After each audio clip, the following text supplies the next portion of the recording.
I think without further ado, let's bring on our panel of luminaries who are fantastic people. I think that you bring them in here, Kat, or do I leave? Let me just see.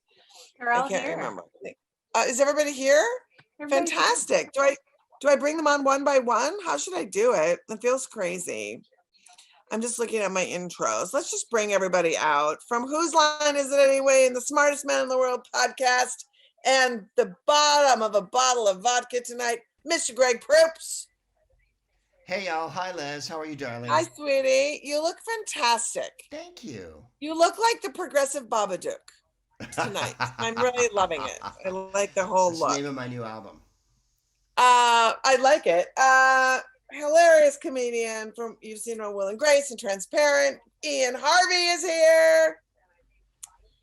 And the policy and program director from the Colorado Organization for Latina Opportunity and Reproductive Rights, better known as COLOR. It is. Hi, everyone. Karla Gonzales, Garcia. Hi, everybody. How's everybody doing? Is everybody okay? Okay. I mean, I feel like, yeah. Where is everybody? Ian, where are you? I'm in Los Angeles in a house that we just moved into yesterday. Wait, you moved? Yes. Oh my goodness. And so you're feeling like you just moved, you had this stressful move, and then it's election day? Well, and I'm grateful for that time that it made me fully occupied with other shit, so I didn't have time to obsess. Yeah, I think that's good. I think that's great. Greg, you are not in San Francisco, are you? No, I'm in a dream state of San Francisco. I'm in the center of baby killing celebrity right here in Lower California, the swirling vortex of show business. And yeah, I'm okay. I think it's weird because my phone is lit up with people freaking out. And as we were discussing before we got to you tonight, we were having our own private Idaho. Democracy is a messy process, and this is going to take days to sort out, and everybody needs to chill. I agree. And Karla, you're in Colorado. Where are you in Colorado? Hi, I'm in Denver. I have to say mixed feelings right now, correct? Because waiting for the result, and obviously, like here our friend said, it's going to take a few days, but also celebrating that Colorado has defeated an anti-abortion ballot initiative. And this is huge for our communities and huge for, our right and to decide upon our bodies. So, yeah. So Karla, let's kick off with some good news, right? Sure, yes. All the good news tonight. I think a lot of folks might not know that Colorado had an amendment on the ballot that could have greatly harmed access to abortion for people who seek abortion in those later pregnancies. Do you want to talk a little bit about that and what they were trying to pull over on the people of Colorado? Yeah, we had this year an abortion ban at 22 weeks, an abortion later in pregnancy. And this abortion ban also didn't have exceptions for victims of rape, incest, or for the health of a pregnant person. And it used like this very confusing messaging, correct? Because they put in the ballot that it will, like the exception to the life of a woman. However, when we don't know about policy, when we don't know about how policy is implemented, here is the tricky thing. That language meant or like is translated or implemented as if a pregnant person, her health was pretty much like, it was getting bad. This person needed to be dying in order for the doctors to be able to help. So this is and this is like why it was confusing. And, we had 125 partner organizations and like thousands of volunteers that were working really, really hard to make sure that we bring the right information to our communities. And most importantly, we are a Latinx organization, woman of color-led organization. We are reproductive justice organization, which is different than a white mainstream abortion rights organizations, correct? So for us, working with communities of color, we needed to be very tactful and to be able to explain what exactly this abortion ban would do. Tonight, we have shown that compassion, kindness, And honestly, the trust that we need to provide to pregnant people to decide upon the virus has waned. So we are super excited about that. Most importantly, again, I just want to thank everyone that has worked super, super hard on this. Tonight, we are going to celebrate in Colorado. It feels so exciting. And I think that for people who don't know, there's only 3 providers in the United States that provide this. One of them is in Colorado. So that was one of the things. Also, it just feels like as you explained it, you know, who is a politician or who is the person that would have that decision making of, now the person's dying, so we'll intervene. Exactly. You know, like that part is just so terrifying to me that these things happen. And Greg and Ian, both of you, I want to just have you weigh in because both of you have toured with Abortion Access Front extensively. You have seen firsthand people in hostile states trying to access care and the barriers that are out front by activists. You know, what is it about this work that 2 men are actually invested in it? And that's why I wanted to have you both on, because I really, truly appreciate both of you and your investment in it. Greg, do you want to? Well, you know, my wife comes along too, Jennifer, and when we were first dating, she said one of the first dates I took her on was to a NARAL benefit in San Francisco at someone's house. It was the Northern California Abortion Rights Action League, and we went to it. And outside there were some aunties, and they got Western with me, and I actually, you know, I was young. I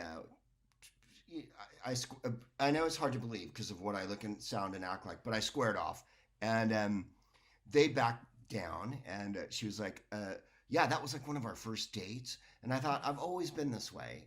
When I was a stand-up comic in the early 80s in San Francisco, we would do benefits for NARAL and KRAL, and it's just something that I always thought was, autonomy is everything. Representation is everything, and autonomy is everything.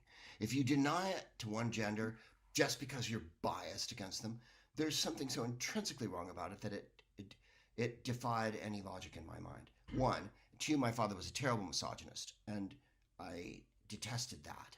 And so I've always felt like, if you can't give voice, help people give voice that aren't getting heard, what's the point of having any say, you know? Does that sound too unctuous?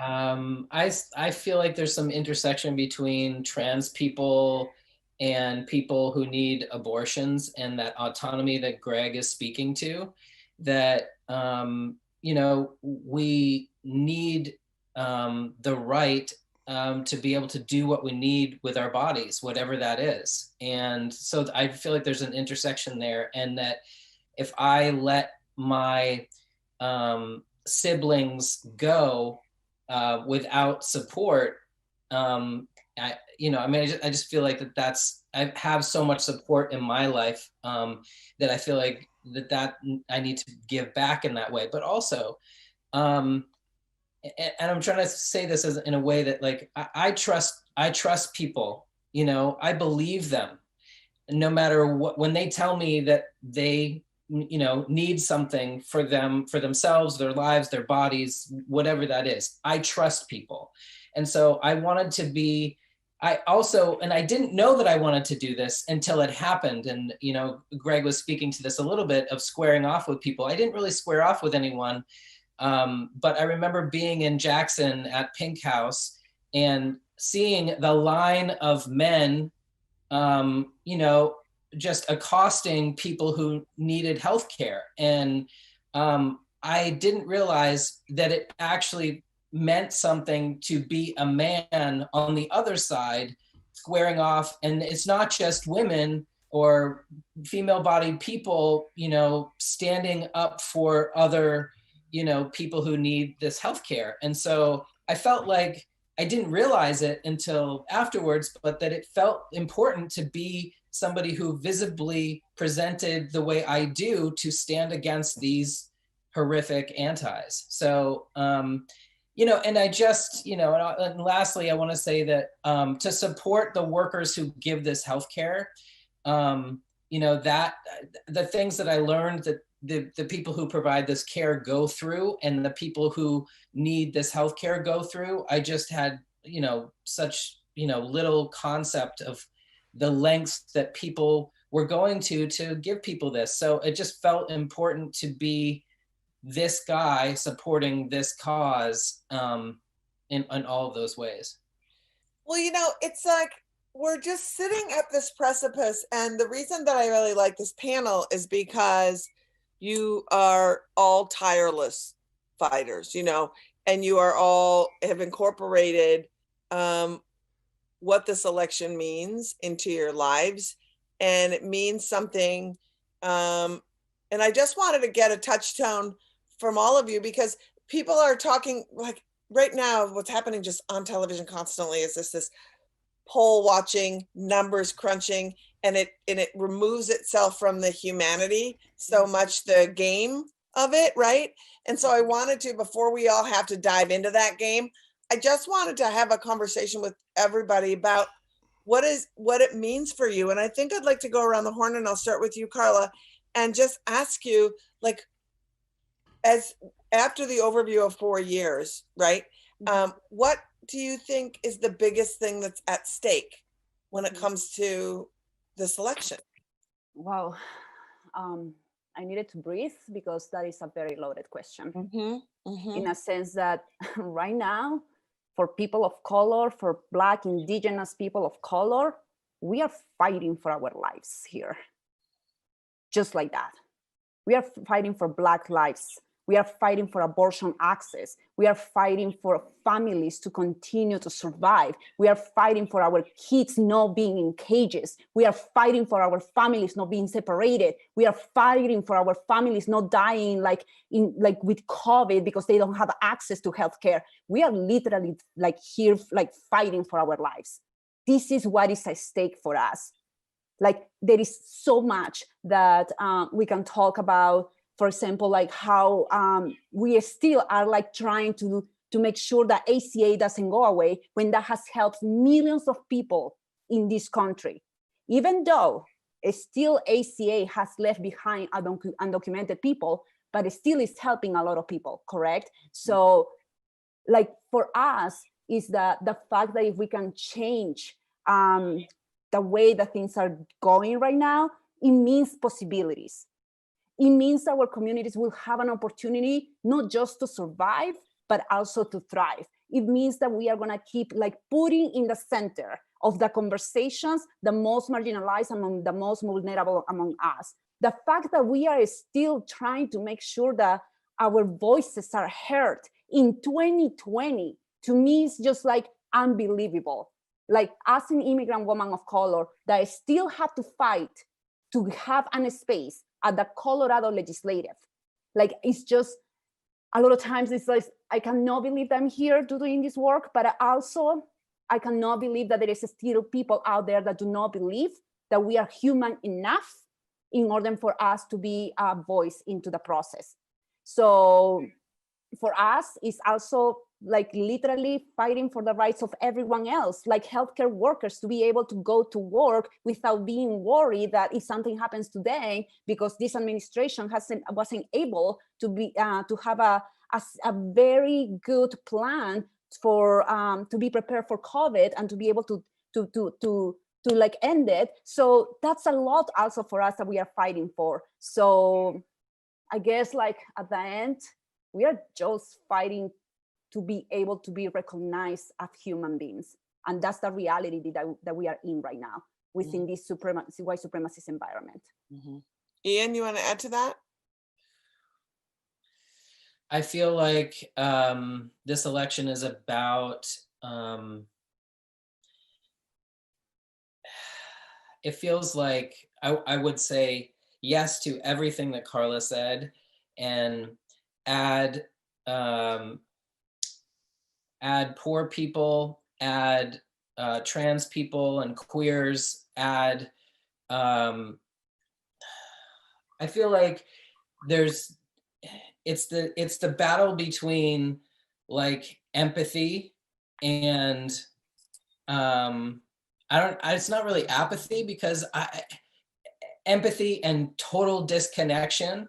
And I feel like my particular struggle is, that to not feel, to not feel like a vote for a particular party and candidate feels like a violent assault on everybody that Karla just mentioned, and LGBTQIA community members, women.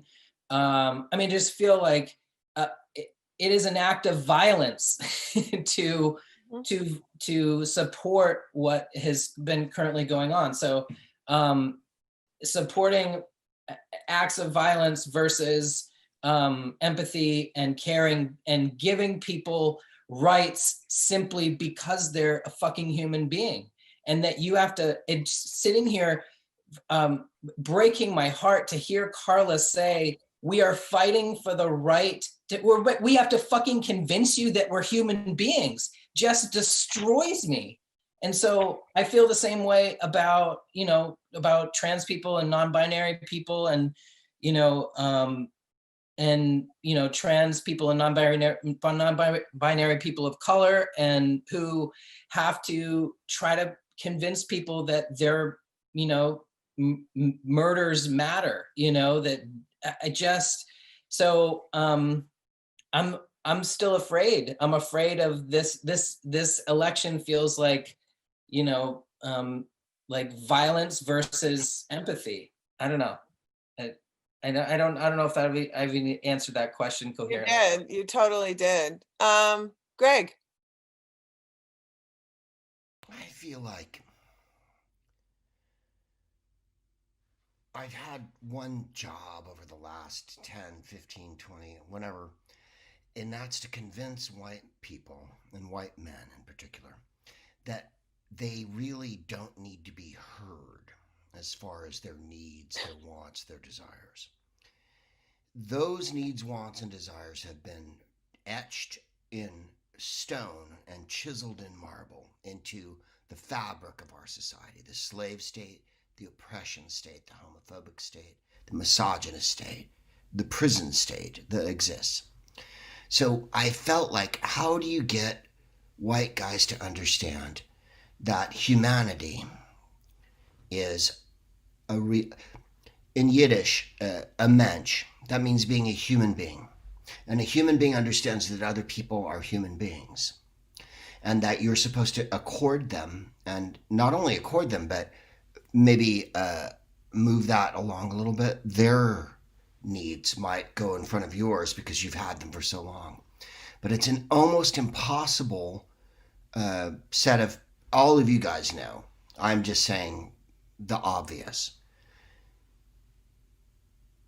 Trying to get people to recognize their own empathy, trying to get people to recognize that other people have agency, trying to recognize that other people deserve to be human beings, and that doesn't come at the cost of your privilege, is this weird, astonishing feat that America built itself on, mythologized itself on, and we're having to deconstruct every step of the way. And I think that's what the containment, the COVID,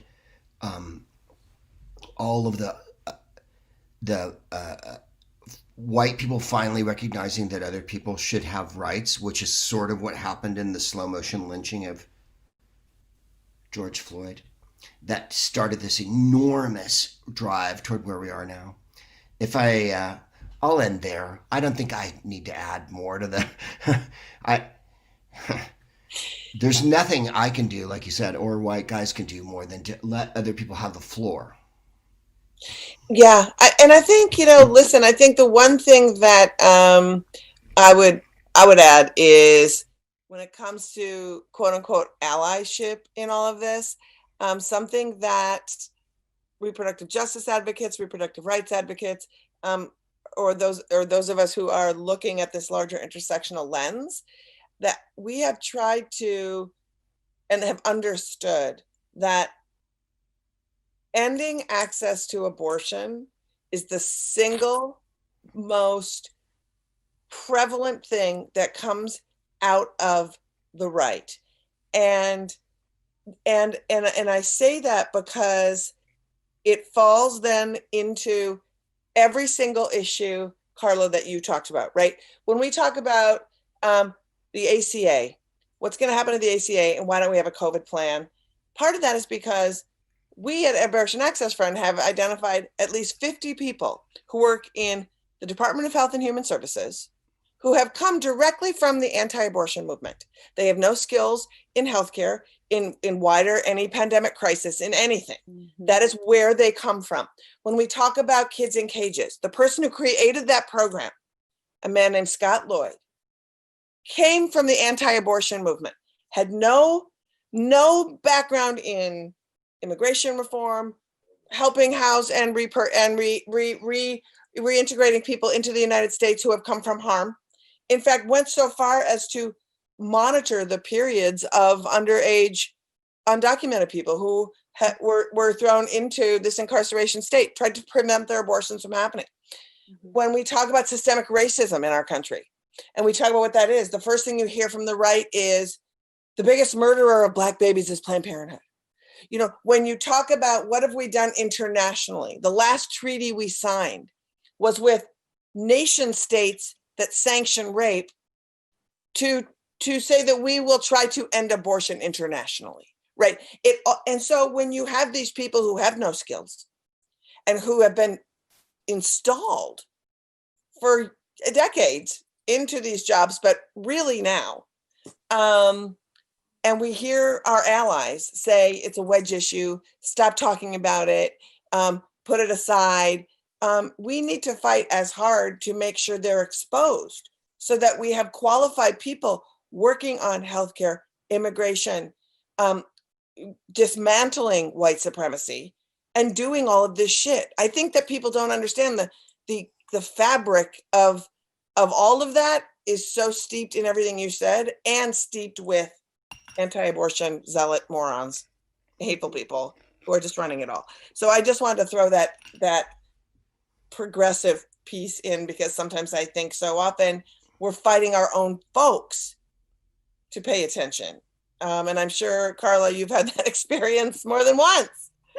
A lot of times, too many to count, and too many to, honestly, a lot of times I'm still working within myself, so I don't internalize all of that.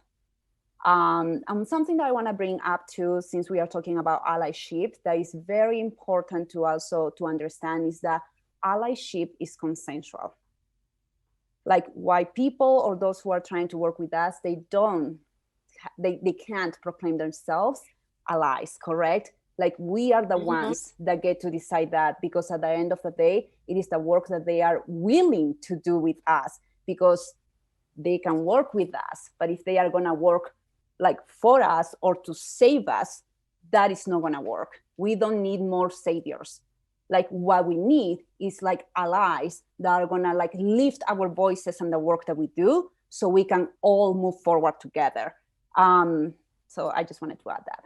I think that's great. And I think that leads me to the next question I want to ask. And that is for everybody here.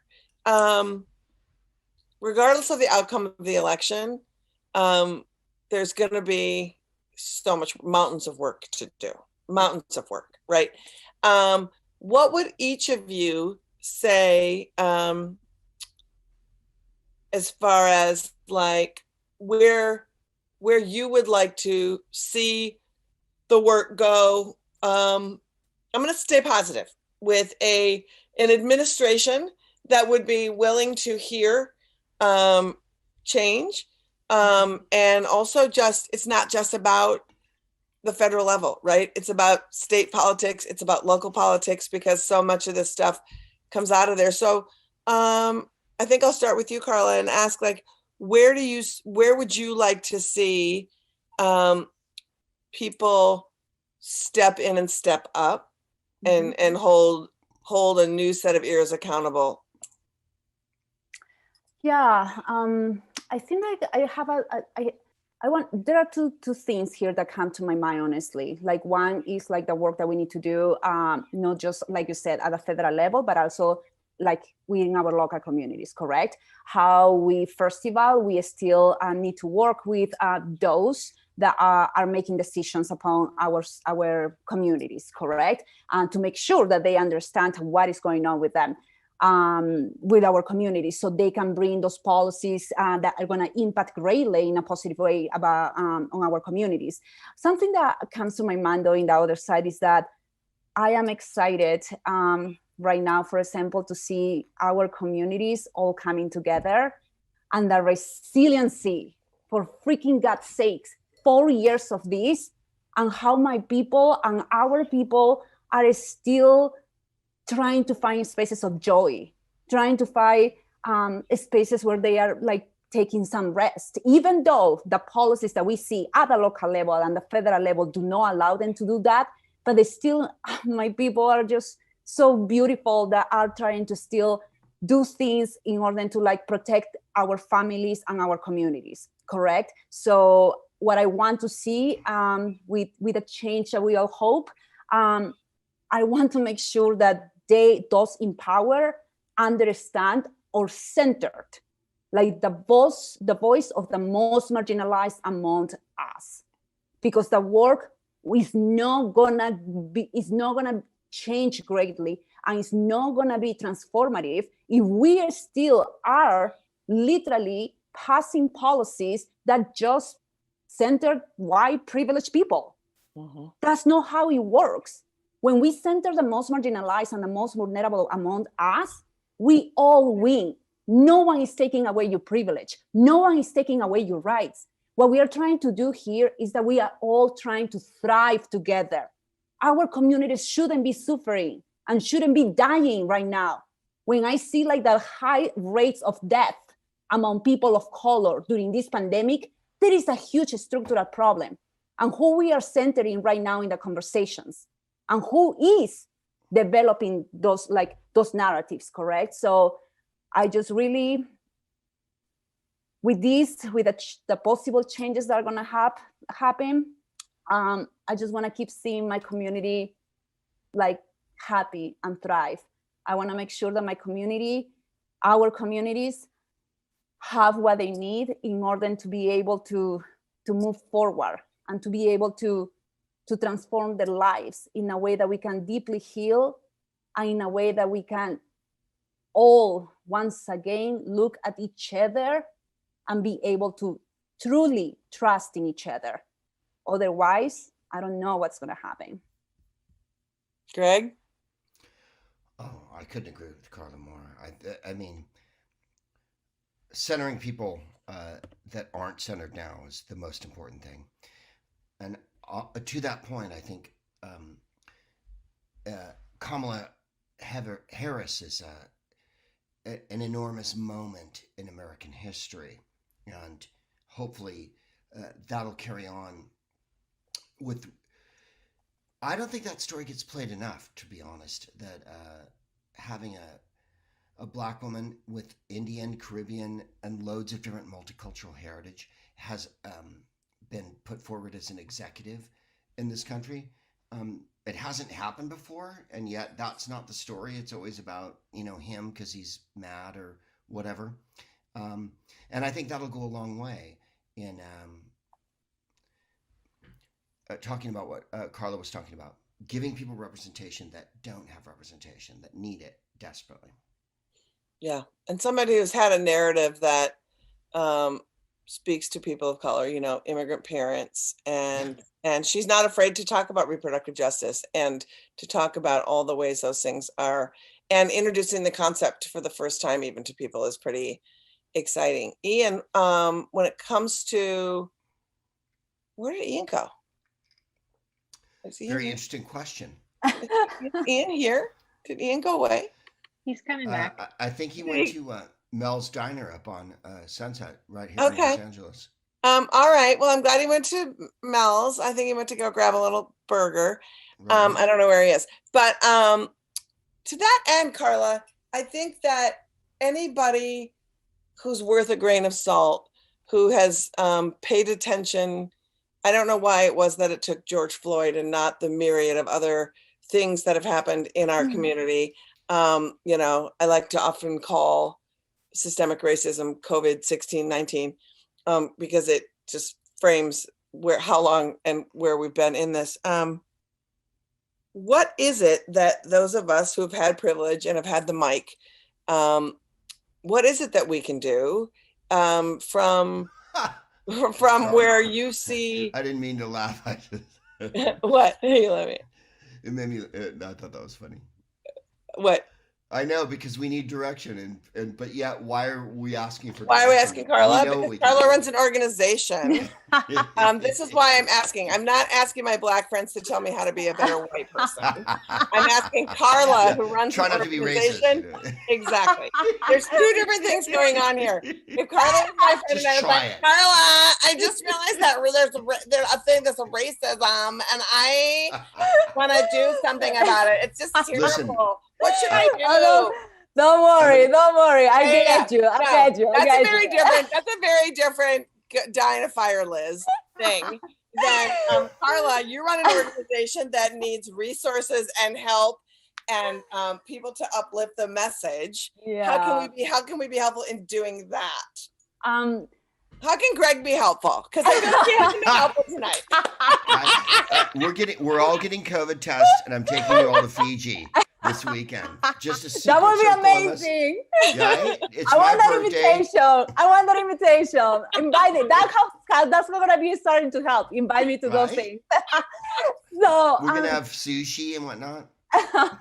So first of all, I love actually what's going on right now here, because honestly, this type of conversation it's not even out there. Correct? We are not even having these conversations about like, wait a second, do not ask your Black friend how you shouldn't be racist, correct? So actually this is great, because it's like people are learning through this. So I understand your question, Liz, about like how we can support organizations like Color that are doing that work in that freaking ground with our communities, talking to our communities. And we even needed to change everything now with the pandemic, correct? All our strategies needed to shift in different ways in order to be able to, for our communities to gather their voices, correct? So right now, you all, like the fact that Liz, that you are inviting a woman of color-led organization to this program, that's exactly what we should be all doing. Like those who have more privilege and more power should be lifting up the work, like shifting resources, like should be like literally making sure that our voices are the ones that come center and forefront. Like we have amazing organizations like Sister Song, Sister Reach, Sister Love, Black Mamas, Black Mother. So all these organizations doing beautiful work that a lot of times do not have even a space, because let's be honest, white mainstream-led organizations have all the entire like center of attention, when a lot of times our communities are the ones that are suffering, and we know how to do that work because we know our communities, correct? So it's like right now, the fact that I am here in like this national platform and talking about what exactly our communities or how we should shift, correct, things so our communities can be centered, that is like big. And I applaud, and I want to make sure that we keep doing things like this, because our voices needs to be heard. Otherwise, I am so sorry, but we are going to keep having this like white supremacist environment and not be able to do the changes that we need, and our communities are going to be dying. So this is at some point, we need to understand that this shift of power, it is not about that we are going to be like putting you down, people. This is not about that. This is about we all living in harmony and we all thriving together. This is not about just because if people of color get into power that we are gonna like put you down, you all. That's not what it is. And you know what? My community is not like that, because if my community will be like that, we will all be like literally doing other things and like being like, I'm putting you down if we want it. But my community is beautiful. Our communities are beautiful, and we want the best for all of us. And I think and that's what, like, the reason that I invited Greg and Ian and myself and all of us to come together is when I see these incredible men, and my organization is constantly trying to understand that we have this platform, right? And that we can bring people in, like, and we all have platforms, right? So who do we want to put up on our platforms? You know, it was very cool. Last spring, we did an event at Sarah Silverman's house with, we had Monica Simpson, and we had Kwajalein Jackson, who runs a clinic in Atlanta, and then we had Oriaku Ajomi, who runs the abortion fund, right? Yeah. And we purposely held an event because what I watch is very well-intentioned people who have platform and privilege often think that if they just throw a tweet out into the universe or say support X organization out into the universe, it's not the right place to support sometimes, right? And so to be able to have a reproductive justice conversation with a whole bunch of people of privilege to help those folks reframe the whole thing, and this marvelous repro justice scholar named Michelle Goodwin moderated it. And it was an incredible evening, and it was mostly white privileged people, about 50 of them, but to sit around so that they know to ask next time, where to ask next time, where the second they hear something that goes off into their heads, they don't immediately go to a white-led organization. They've been introduced to this wide swath of people that they now have a connection to and that they can go to. And I think that's why this is really important for me to hear, have people hear from you and about you. But you still, okay, so you established this is a good conversation to have. Tell people what they can do for Color Latina. We didn't get to that part. People, give us, like help us, correct? Like make sure that, for example, to share like the events that we are doing, making sure that, for example, that you are doing an equitable distribution of resources when you are doing your donations, correct? So like making sure that like, oh, okay, if I read this article, what does that look like? Who is talking in this article? Like when even the little things about like sharing an article in your Facebook, Twitter, whatever it is, who are being centered in those articles, correct? Like, and honestly, like we need your support.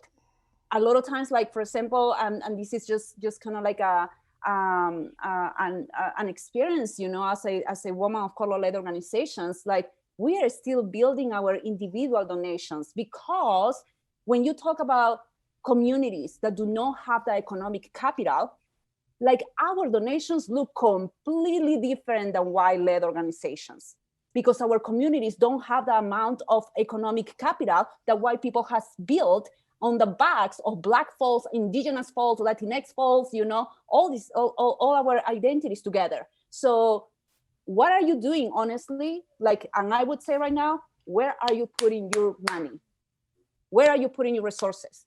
Where are you who are you centering in those conversations? So I want to see, like right now, white privileged folks to make sure that when they are going to do donations and when they are like, okay, this is a cause that I really care about, that you are doing an equitable distribution of resources among communities of color too. Because guess what? No many people invest in us. We are the ones that invest in ourselves, and that's amazing and that's beautiful. However, we need your support, correct? So like, and also like right now, for example, when we were trying to defeat, the anti-abortion ballot initiative, we had amazing allies that were actually canvassing with color, and they were doing thousands of calls, correct? So like they decided to come to color because they knew that we do not have the same amount of resources that white-led organizations, correct? So like they came with us and volunteered with us. So that's another step that you can do, like go to the cause that you like, and making sure that you are like putting all your efforts into those causes and to those organizations that are led by people of color. And the other thing too, like more than anything right now, like check on your friends, check on them. Because guess what? Right now, today, many of us are not doing okay. Mm-hmm. We are not. And we still bring this face of like, oh, of like happiness and joy, and like, okay, we are nervous, but many of us are struggling with so many things within ourselves and within our communities.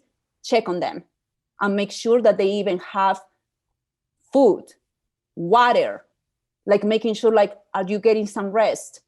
What can I do to help you right now? Because many of us, we are not doing okay. But this is how you're gonna do this equitable distribution of resources. Come volunteer for us, making sure that you, like, when you are like talking to people, that you are always centering our voices, and that goes a long ways. I think that's amazing. And Ian's back on and popped on, and I think, Ian, it's a good point for you to pop on too. We started the conversation by saying, like, where do you? We're staying with a positive outcome, but also understanding that vulnerable people are still vulnerable, and so where do you bring your activism? You know, in a new administration, or, you know, where do you bring your activism to say, I need to remind you of X and you need to do better. I'm going to hold you accountable. You got my vote. Now I'm holding you accountable. Ian, where are you holding people accountable, and where are you putting your energy?